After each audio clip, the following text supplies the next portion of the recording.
Всем привет! Добро пожаловать в постройку в Sims 4.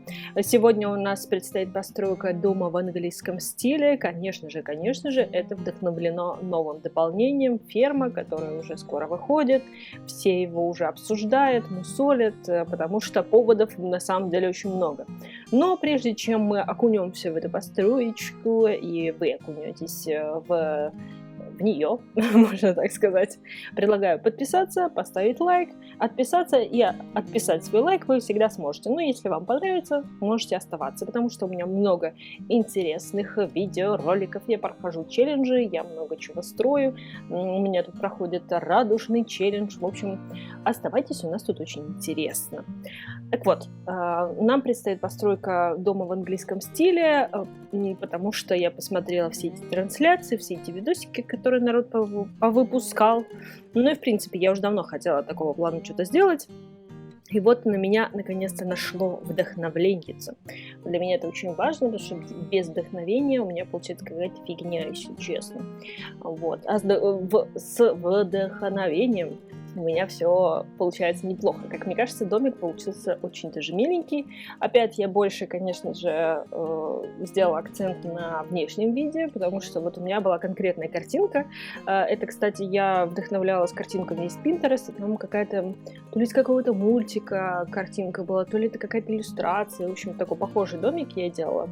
Вот. И он как раз-таки вот был весь такой заплетенный в мхе, в каких-то вот лианах, в общем, в зелени весь такой был поглощенный, потому что изначально дом как бы каменный. И, в принципе, в Англии, насколько я знаю, исторически вот эти вот домики, они без фундамента, они там на земле полностью стоят. И да, они там, по-моему, каменные в сочетании с деревом, потому что им там уже по 200-300 лет вообще этим домикам.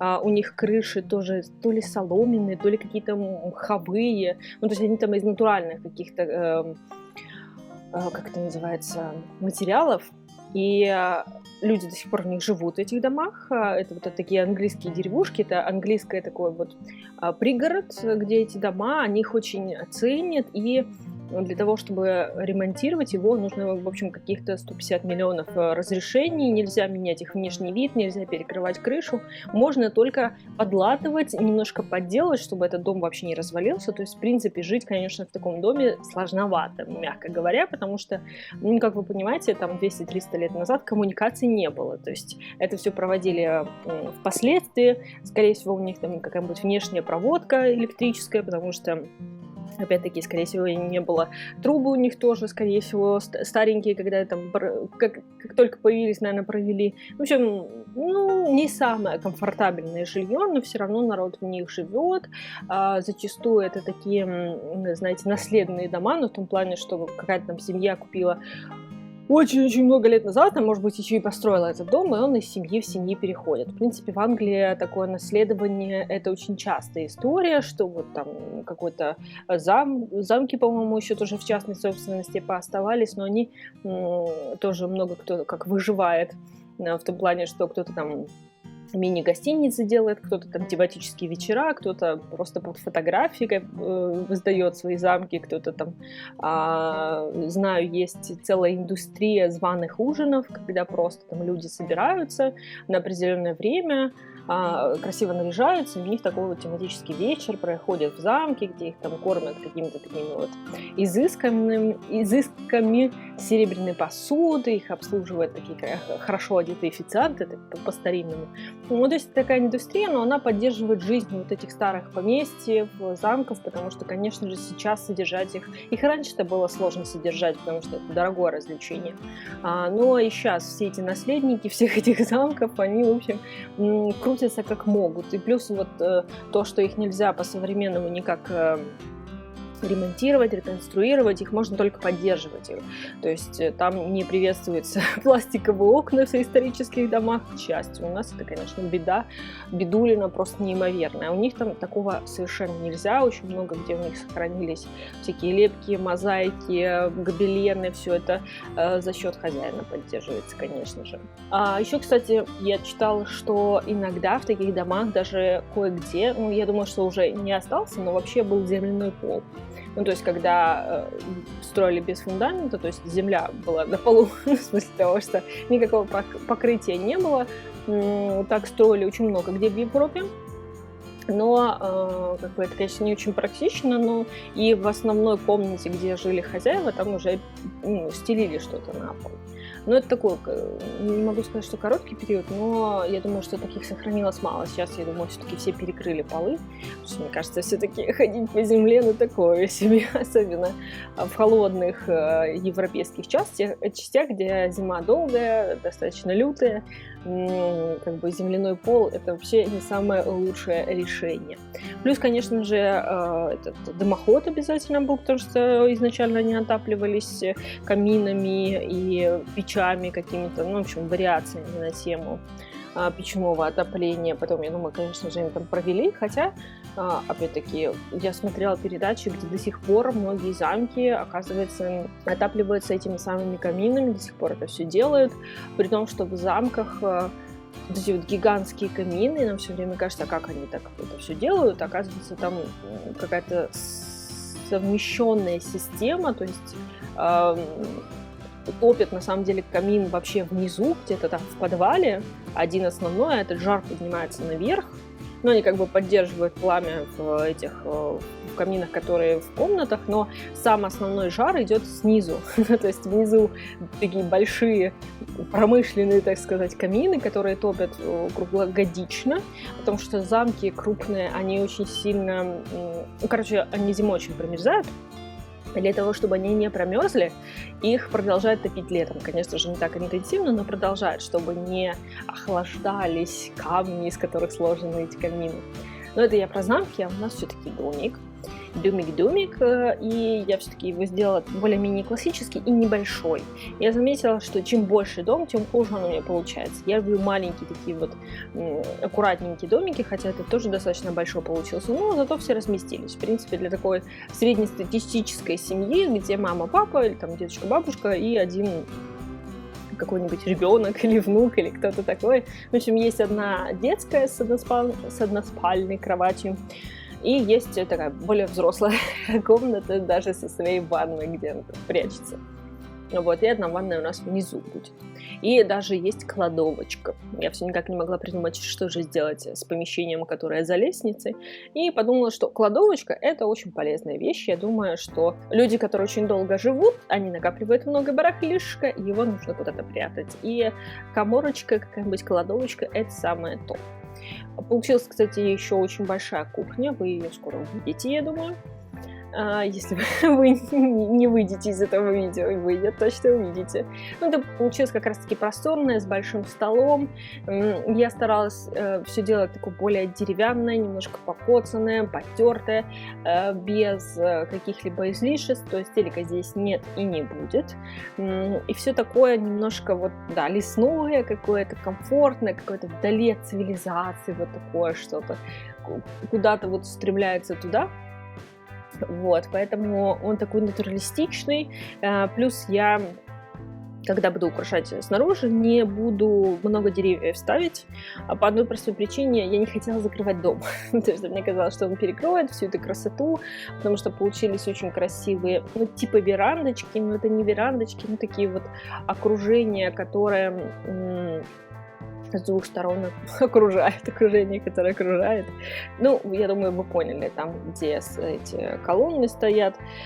Они получились очень красивыми, мне не хотелось их закрывать.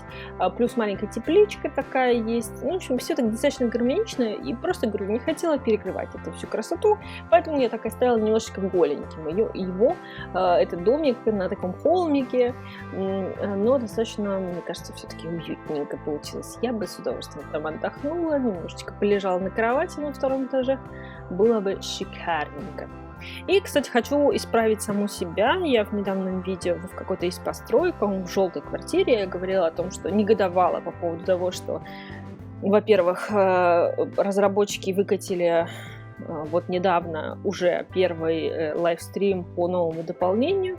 Я по этому поводу негодовала, что ну как так, слишком рано, они уже все показали, и так сильно хочется, они так дразнят, как это... В общем, неприлично с их стороны. Для нетерпеливых людей, конечно, кошмар и ужас. Вот. А второе мое негодование было по поводу того, что как только посмотрела этот лайвстрим, мне в рекомендациях начало выпадать зарубежные блогеры, которые типа уже строили в этом стиле с этим дополнением, что типа вот такие вот английские коттеджи, потому что в принципе то, что нам показали разработчики, новый город, это английская деревня, классическая, там даже нет дорог, там есть только тропинки, там много деревьев, в общем, такая вот реально английская деревня с этими домиками такими приземленными, с амбарами, всякими там этими коровами, деревьями, прудами. Пруды, кстати, придут к нам не в дополнение, а как раз-таки в обновлении. То есть всем они будут доступны, даже если вы не купите ферму, у вас все равно будут пруды. Причем сам инструмент с прудами будет интереснее, чем в третьих Симсах, потому что в третьих, по-моему, или во вторых. В общем, каких-то или во вторых, или в третьих был такой инструмент, но он был такой достаточно примитивный. Вы просто вот как вниз делаете рельеф, как классический, есть лопатка вот эта вниз. То же самое вы делаете с прудом, да, вы регулируете его глубину, вы можете делать ее разной в разных участках, но в этот раз очень большой выбор того, как вы можете задекорировать этот самый пруд. Да, раньше были какие-то камышики, что-то там какие-то кувшинки, достаточно скромненько. В этот раз вы можете прямо живность туда запустить, вы можете туда рыбок специально запустить, вы можете уточек, вы можете жабок, вы можете то... вот этот декор очень-очень богатый, и это очень приятно. То есть они прям, знаете, нас долго-долго мариновали и дали прям такую, прям такую хорошую плюшку, типа, радуйтесь, вот, чего вы ждали, прям честно, хорошо будет. Я так думаю, оно выйдет в обновлении перед новым дополнением, вот, поэтому мы все будем вместе радоваться, повторюсь, даже те, кто не купит, например, ферму, если вы не можете себе этого позволить. В классической версии Симсов это все будет. Дальше, вот как раз-таки вернусь к новым постройкам. Я такая говорю, вот, наших блогеров русскоязычных обидели, как они так могли, у нас такая большая аудитория. Потом на следующий день все русскоязычные блогеры выкатывают такие же видео и говорят о том, что, вы знаете, нам как бы всем выслали бета-версию, мы все поиграли. Я так понимаю, что очень многим блогерам, то есть из-за того, что когда смотришь симошные постройки, они все равно в разных блогеров подсовываются в рекомендациях, и оно видно, кто построил, кто не построил. В общем, очень много кому, видимо, выслали эту бета-версию. И кто-то оторвался по полной программе, кто-то вообще разобрал по кирпичику, все рассказал своим подписчикам.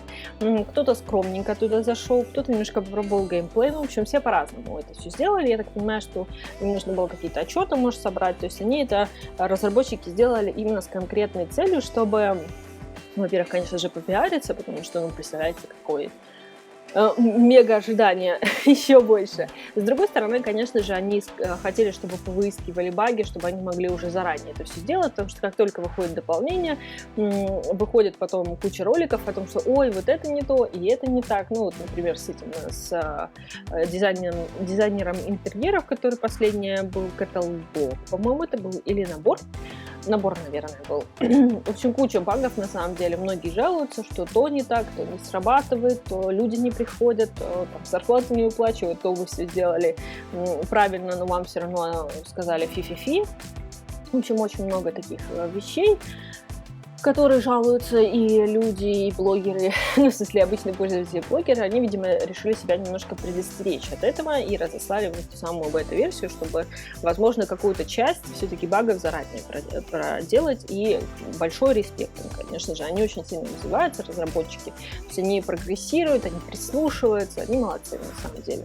Хотя вот во всем этом потоке восторженности куча уже народу выкатила, или что это дополнение, это фу, это ужасно, представляете? Там даже один американский блогер выпустил видео «Я удаляю Sims». Ну, типа, ему настолько не понравилось, настолько все ужасно, настолько это разрушает, типа, я не знаю, что там, я чуть-чуть его посмотрела, и вот он очень сильно громко бомбило в начале, я не захотела это все слушать, потому что я очень сильно, к сожалению, подвержена чужому мнению именно относительно каких-то видео, дополнений и всего прочего.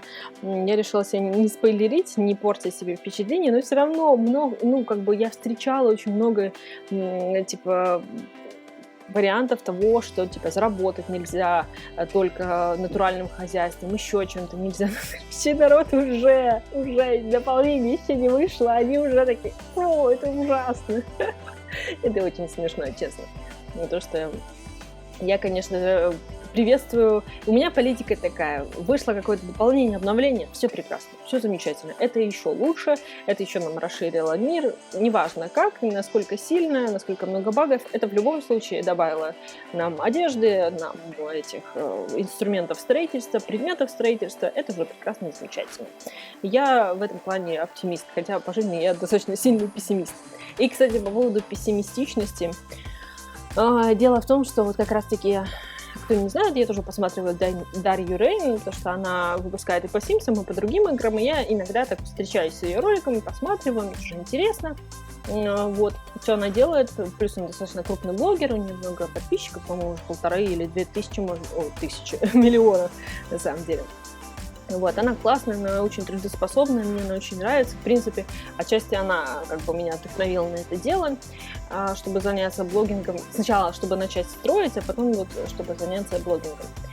Именно в этом направлении. Так вот, история вся в том, что я уже практически полгода мусолю идею о том, чтобы сделать выживание, чтобы, я думала, засунуть какое-то количество своих симов на остров. Там есть на Сулане такой полностью изолированный остров, чтобы они там жили, чтобы они только своим хозяйством, типа, жили, ели, спали, ремонтировали, все делали, что у них там нету денег, там дети не будут ходить в школу и так далее. То есть сделать им полную изоляцию.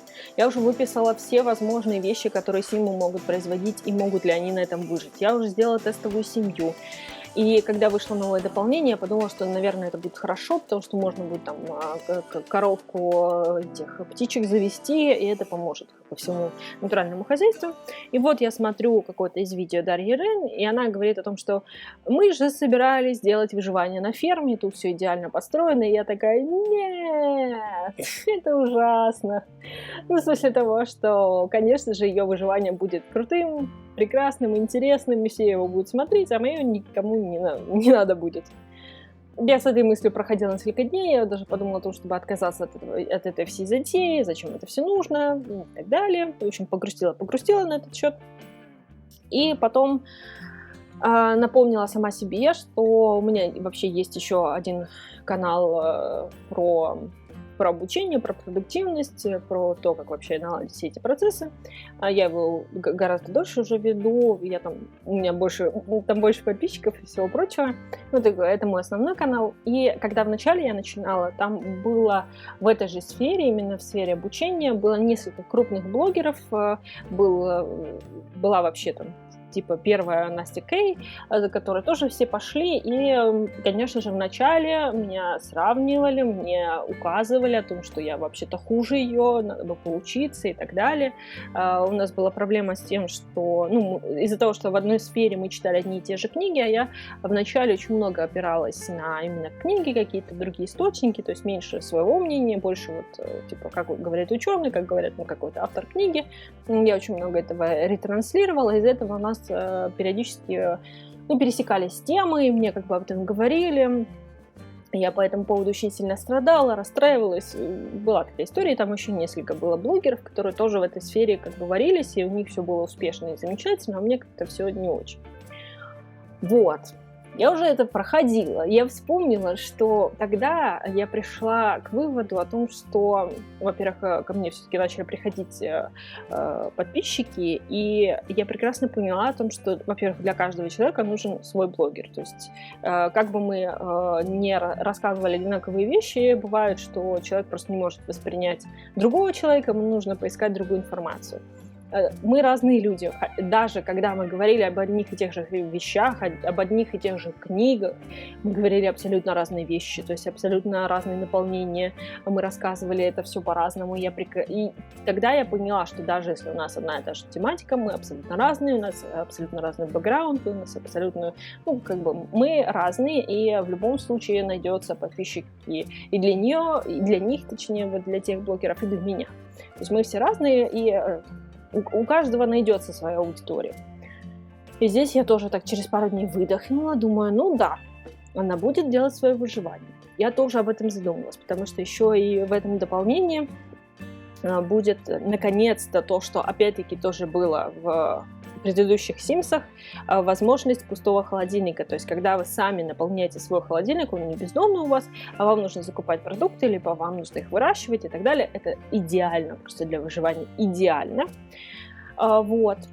И я подумала, что, будут два разных выживания. В любом случае, я думаю, что это вообще не единственный блогер, который это начнет. Мне кажется, это будет такая повальная тенденция, потому что, да, ферма идеально для этого создана. Она прям вот последние пазлики идеальные в дополнение вот этого челленджа по выживанию. Типа без денег, без ничего, на натуральном хозяйстве из серии.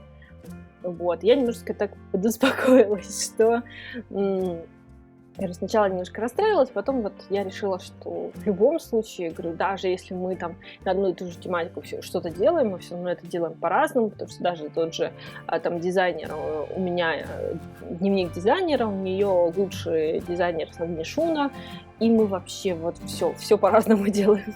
То как там комментируют, снимаю, какие моменты показываю, не показываю, это все совершенно разное, совершенно другое, и это прекрасно, потому что когда у нас есть выбор, когда мы можем найти того блогера, который нам нравится, это замечательно. Я тоже как подписчик многих блогеров могу сказать, что это прекрасно, когда можно выбрать, можно найти какое угодно видео, как бы передачу информации и так далее, потому что на основном канале у меня иногда там пишут о том, что невозможно смотреть, зачем вы делаете то, зачем вы делаете это, например, я очень сильно махаю руками, когда рассказываю, сейчас уже немножко меньше, машу руками, неправильно сказала. Так вот, я всегда отвечаю, идите, ищите другого блогера, другое видео. И на эту же тематику, скорее всего, снято достаточно много видео, или около эту же тематику снято очень много видео, потому что, с другой стороны, есть куча людей, которые мне пишут, что ой, вы самый прекрасный, замечательный блогер, вы мне так подходите, и так далее. То есть кому-то мы нравится, кому-то не нравится, кто-то говорит, что я ужасно рассказываю, кто-то говорит, что, наоборот, я прекрасно все рассказываю, расставляю все по полочкам. Угодить всем невозможно, но от этого и хорошо, что мы можем, повторюсь, выбор — это всегда прекрасно и замечательно. Так, что как только выйдет ферма, я запущу процесс выживания. Думаю, что только я освоюсь, потому что, в принципе, мне прям нужно время, чтобы освоиться. Я, к сожалению, такой долгодумающий человек, в том плане, что вот когда я посмотрела лайвстрим по новому дополнению, я, конечно, чуть ли не плакала от досады, потому что очень много изменений, очень много вариаций, там, как кормить этих коров, как то, как все. И я заранее себя накручиваю, что я не смогу это все правильно показать, я не смогу это все правильно сделать, а вдруг я ошибусь, а вдруг я не то сделаю, а вдруг я что-то забуду, вдруг я там построю не самую красивую ферму, что-то забуду, какие-то предметы. Вот у меня всегда такая беда в том, что я забываю предметы новые, надо просто нужно, сразу их фильтровать, выставлять и потом уже расставлять по местам, в том плане, в новом доме, например. Вот. Я начинаю себя накручивать, что я не смогу это все сделать, и оно вообще такое дополнение новое, красивое, в общем, накручиваю, потому что я сама себя накручиваю, да, я странный человек в этом плане. Вот. Я надеюсь, что оно у меня пройдет до момента. Надо посмотреть, еще будет, я думаю, лайвстрим, еще вот этот старый нужно пересмотреть, который уже выпустили по геймплею, в основном он был, чтобы просто вот привыкнуть к этому всему, разузнать, может быть, даже что-то записать себе, и когда я буду показывать, в этот раз я хочу тоже показать, да, я обычно этого не делаю, но с этим дневником дизайнера у меня так получилось, что я показала это все дело, это много новые дополнения, я сходила на первый ремонт, все это там записала, и вам очень сильно это, честно, понравилось, был хороший отклик, поэтому я думаю, какую-то жизнь на ферме я все равно покажу, какую-то минимальную. Ну, то есть я там построю первую ферму, и заселю туда людей, и мы посмотрим вообще, что это такое, и заодно я себе все разъясню, и вам все разъясню, а потом мы уже создадим с нуля ферму, с нуля персонажей, и заселим их, обнесем забором, чтобы никто не прорвался. И будем выживать с натуральным хозяйством. Единственное, что я хочу, наверное, сделать их вегетарианцами, чтобы не нужно было мясо производить.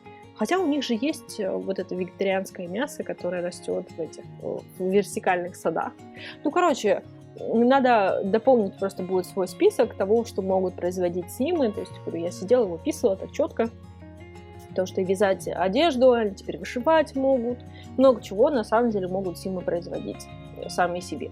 И это прекрасно на самом деле. Так что нас ждет очень много чего нового. Еще до этого дополнения у нас еще ждет пекарня. Там все хорошо, кстати, наладилось. У нас уже так... Мы начинаем продвигаться гораздо быстрее. Вначале всегда долгая раскачка, а потом уже как-то повеселее становится. Вот. Дневник дизайнера уже скоро закончится, потому что мы уже на 8 уровне, и мы хорошо продвигаемся. У нас, в принципе, таких сильных багов в плане недовольства клиентов не было. То есть были пару раз, но я реально была сама в этом виновата, потому что я немножко расслабилась, сплоховала, в общем, неудачно все это сделала.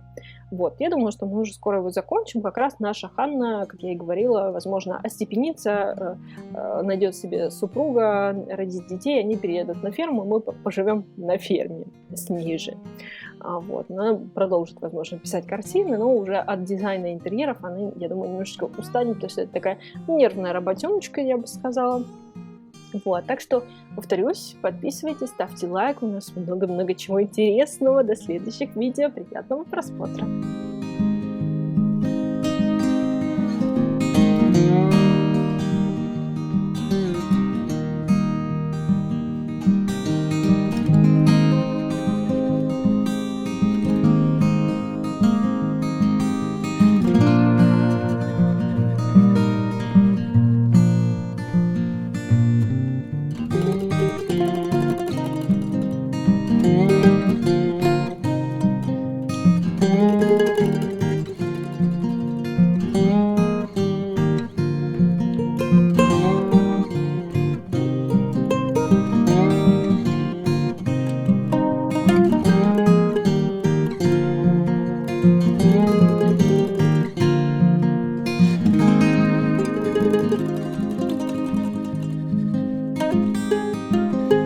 Thank you.